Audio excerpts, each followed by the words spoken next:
Sai Satcharitra Chapter 20 Das Kanu's problem solved by Kaka's maidservant.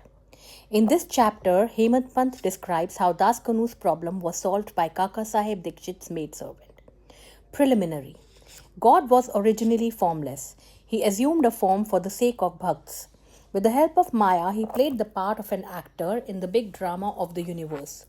Let us remember and visualize Sri Sai. Let us go to Shirdi and see carefully the program after the noon Aarti. After the Aarti ceremony was over, Sai used to come out of the masjid and, standing on its edge, distribute udi to the devotees with very kind, gracious, and loving looks. The Bhaks also got up with equal fervor, clasped his feet, and had the bliss of udi. Baba passed handfuls of udi into the palms of the devotees and marked their foreheads with udi with his own hands. The love he bore for them in his heart was boundless. Then he addressed the Bhakts, "O Bhav, go home to take your lunch. You Anna, go to your lodgings. You Bapu, enjoy your meal." In this way he accosted each and every devotee and sent them home. Even now you can have the pleasure of these sights if you bring into play your imagination. Now, bringing Sai into our mental vision, let us meditate on him from his feet upwards to his face, prostrating before him humbly, lovingly, and reverentially. Isha Upanishad. Das Kanu once started to write a Marathi commentary on the Isha Upanishad. Let us first give a brief idea of this Upanishad before proceeding further. It is called Mantropanishad, as it is embodied in the mantras of the Vedic Sanhita. It constitutes the last or the 40th chapter of the Vajrasaneyi Sanhita, which is Yajurved, and it is therefore called Vajrasaneyi Sanhitopanishad. Being embodied in Vedic Sanhitas, this is regarded as superior to all other Upanishads, which are in the Brahmanyaks and Aranyaks, explanatory treatises on mantras and rituals. Not only this, other Upanishads are considered to be commentaries on the truths mentioned briefly in the Isha Upanishad. For instance, the biggest of the Upanishads, that is the Brihadaranyaka Upanishad, is considered by Pandit Satavalikar to be a running commentary on the Isha Upanishad. Professor R.D. Ranade says the Isha Upanishad is quite a small Upanishad and yet it contains many facts which show an extraordinarily piercing insight. Within the short compass of 18 verses, it gives a valuable mystical description of the Atma, a description of the ideal sage who stands unruffled in the midst of temptations and sorrows, an adumbration of the doctrine or Karam Yoga as later formulated. The most valuable idea that lies at the root of the Upanishad is that of a logical synthesis between the two opposites of knowledge and work, which are both required according to the Upanishad to be annual in a higher synthesis. Page 24 of the Constructive Survey of the Upanishadic Philosophy. In another place, he says that the poetry of the Isha Upanishad is a co-mixture of moral, mystical, and metaphysical knowledge. From the brief description given above about this Upanishad, one can see how difficult it is to translate this Upanishad in a vernacular language and bring out its exact meaning. Das Kanu translated it in Marathi, OB meter, verse by verse, but as he did not comprehend the gist or essence of the Upanishad, he was not satisfied with his performance. On being dissatisfied, he consulted some learned men regarding his doubts and difficulties and discussed it with them at great length. They did not solve them, nor did they give him any rational and satisfactory explanation. So Das Kanu was a little restless over this matter. Sadguru only competent and qualified to explain. As we have seen, this Upanishad is the quintessence of the Vedas. It is the science of self-realization. It is the scythe or weapon which can rend asunder the bondage of life and death and make us free. Therefore, he thought that he who has himself attained self-realization can only give him the true or correct interpretation of the Upanishad. When nobody could satisfy Das Kanu, he resolved to consult Sai Baba about this. When he got an opportunity to go to Shirdi, he saw Sai Baba prostrated himself before him and mentioned his difficulties about the Isha Upanishad and requested him to give the correct solution. Sai Baba blessed him and said, "You need not be anxious. There is no difficulty about that matter. The maid servant of Kaka Sahib Dikshit, will solve your doubts at Ville Parle on your way home." The people who were present there and heard this thought that Baba was joking and said, how could an illiterate maidservant solve difficulties of this mystic nature? But Das Kanu thought otherwise. He was sure that whatever Baba spoke must come true, as Baba's word was the decree of Brahma Almighty. Kaka's maidservant.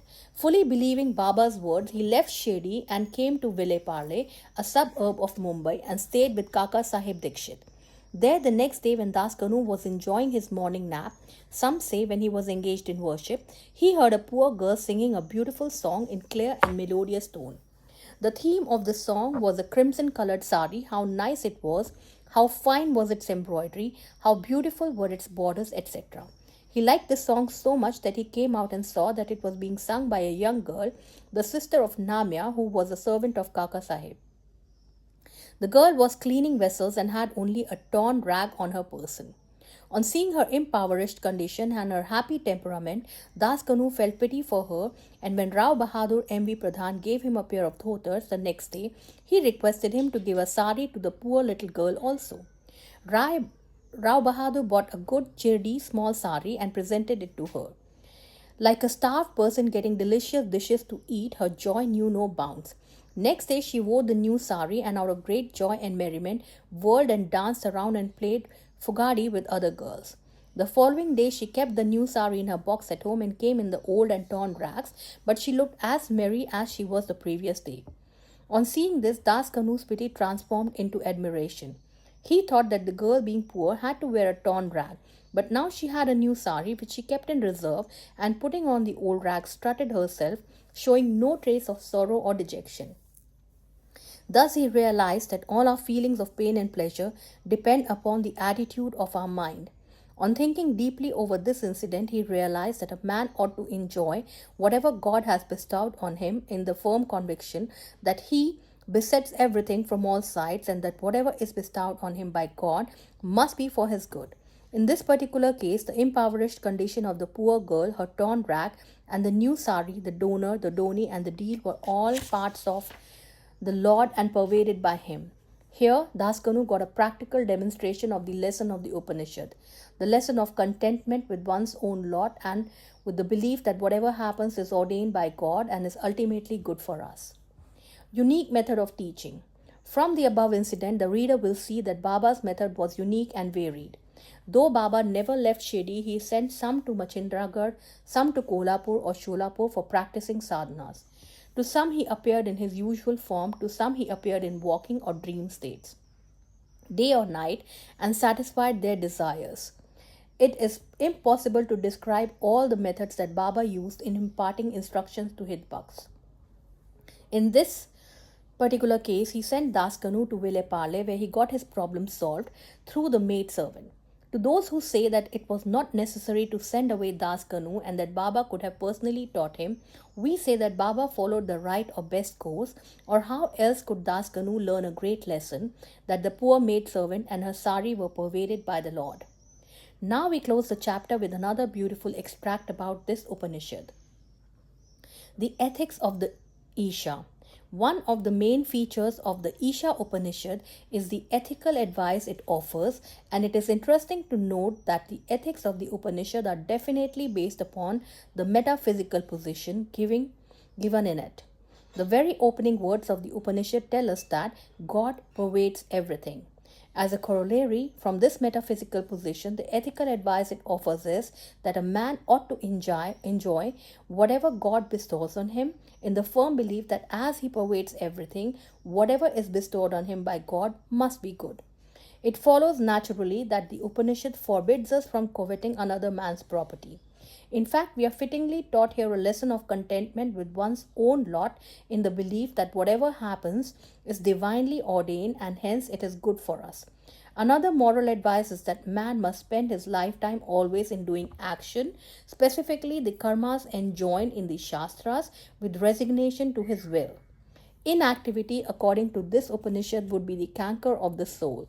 It is only when a man spends his lifetime in doing actions in this manner that he can hope to attain the ideal of Nishkarmya, Finally, the text goes on to say that a man who sees all beings in the self and sees the self as existing in all beings, in fact, for whom all beings and everything that exists have become the self, how can such a man suffer infatuation?